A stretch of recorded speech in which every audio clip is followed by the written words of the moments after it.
Evening, in their new and temporary penthouse at the Celestial Spire, Jasper was putting the finishing touches on dinner. "Are you sure you did it right?" Bay asked, peering over his shoulder. "Of course I did it right. You didn't put in too much." "Too much what? I don't know." "You're the cook." "Well, you girls stop worrying.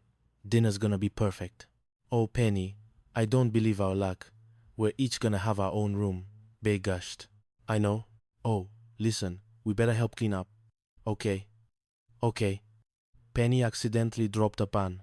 "Oh, I'm sorry." "Penny, there's nothing to be sorry about. Nothing's broken." "Yeah, but Professor Finch downstairs. We don't have to worry about noise anymore, remember? And besides, it's perfectly normal to drop a pan once in a while." "Yeah, we probably owe him a few." "That's right." "My goodness, I don't think I dropped a pan last week, all the week before that." "Yeah, me neither." Bee and Penny started deliberately dropping pans, laughing. A knock at the door. "Guess who?" "Well, if that's Professor Finch, the three of us are in a hot kettle of soup now," Bea whispered. Professor Finch stood there, looking furious. "Now, hear this. I know you're not going to be here much longer, but as long as you are here, I don't want to hear any more noise. You understand?" "No? More noise? What kind of noise?" Penny asked innocently. "What do you mean, what kind of noise?" "Well, Professor Finch, there are all kinds of noise, you know. I mean, there's dropping the telephone noise, pops, and there's pots and pans noise, and there's slamming the door noise. And then there's my favorite, the all-popular." B began a rhythmic banging. All right, all right, all right, keep it quiet. You don't have to make a big song and dance about it," Professor Finch shouted.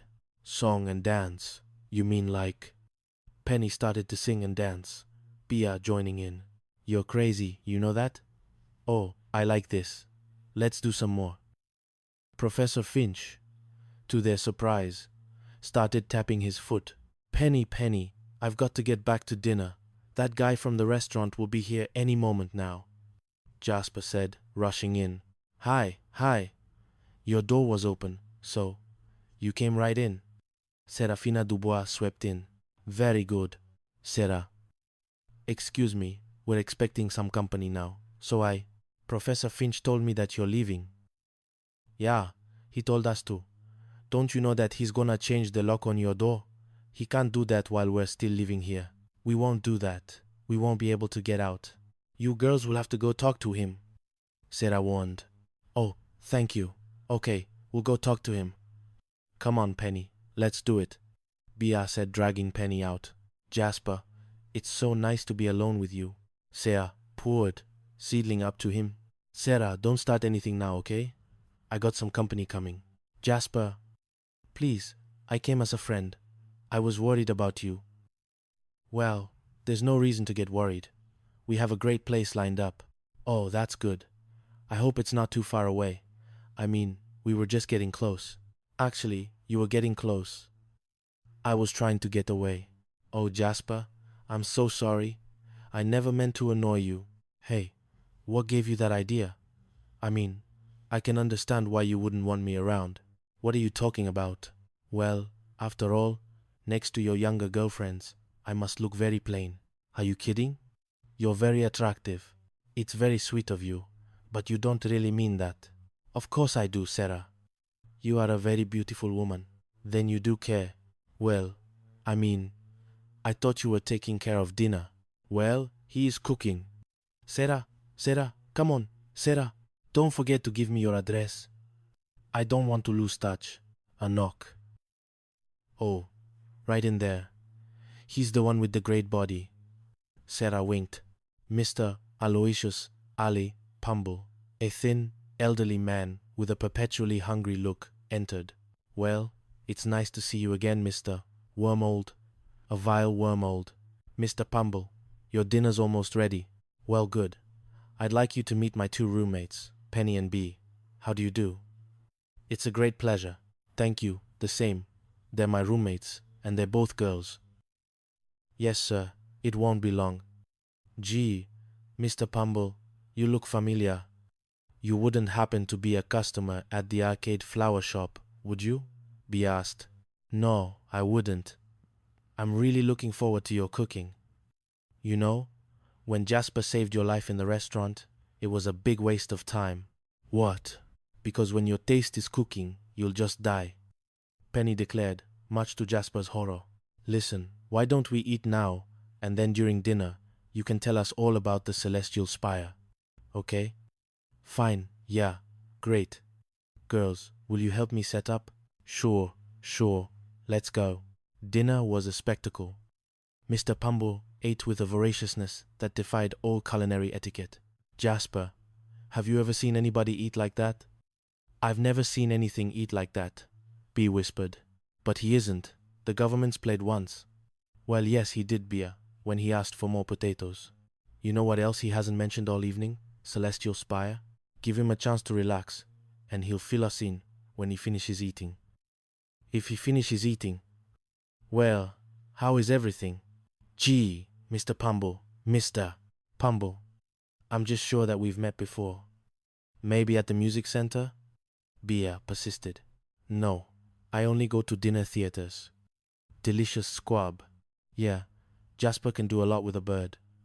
Say, Mr. Pumble, where is this Celestial Spire exactly? Penny asked. Oh, it's that away. Isn't that the doorman? Mm-hmm. In a uniform? What? Oh yes. Oh yes. We have lots of uniforms. We have red uniforms, blue uniforms, a yellow, a green, a purple. Oh yes. Creme brulee. Oh, magnificent. Yes. Hope you're soft, Bea. Listen, I have a wonderful suggestion, Mr. Pumble. After dinner, why don't you take us on a tour of the penthouse? Oh, excellent. Really excellent. I know you. Was it? Mr. Wummy, can you really see the ocean from the penthouse? Only if you're looking through the window. Can I see you in the kitchen, Jasper? Bea asked. What? Could I see you in the kitchen, Jasper? What is it? That's him. Who? That guy that I saw choking at a restaurant 2 months ago. No, Jasper whispered, horrified. It's the same guy, Bea insisted. Bea, Jasper would do this. For how hard is Celestial Spire? Well, is 150 stories very high? Wow, they only have buildings that high in New York or Chicago. Yes, and that isn't fair, is it? Please ask him. Excuse me, Mr. Pumble, go on. Do you make it a habit of choking in restaurants? Penny asked, her eyes wide. Oh my, yes. You see, the man does. What? Well, if I don't choke or have a heart attack, they try to make me pay, so I always do it just before the check comes. What an awful thing to do. Yeah, you ought to be ashamed of yourself, Jasper exclaimed. Oh, no. No, if I didn't choke, they'd give me the bill, and I'd have to tell them I have no money, and they'd feel bad, and I'd feel bad. My way. Everybody feels good.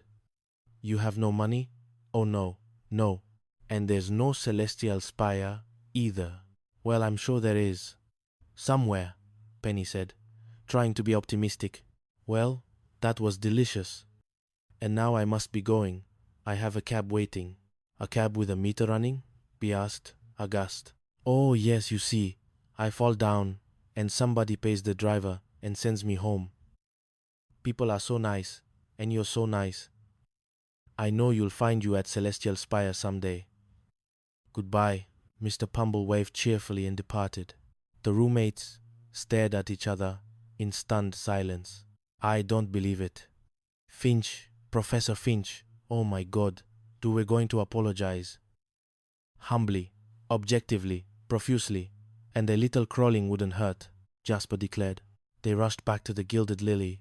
Come in, it's open. Ah, Professor Finch. Nice, Professor Finch. Yes. Oh, meet. Professor Finch, we are terribly sorry about everything. Bea began.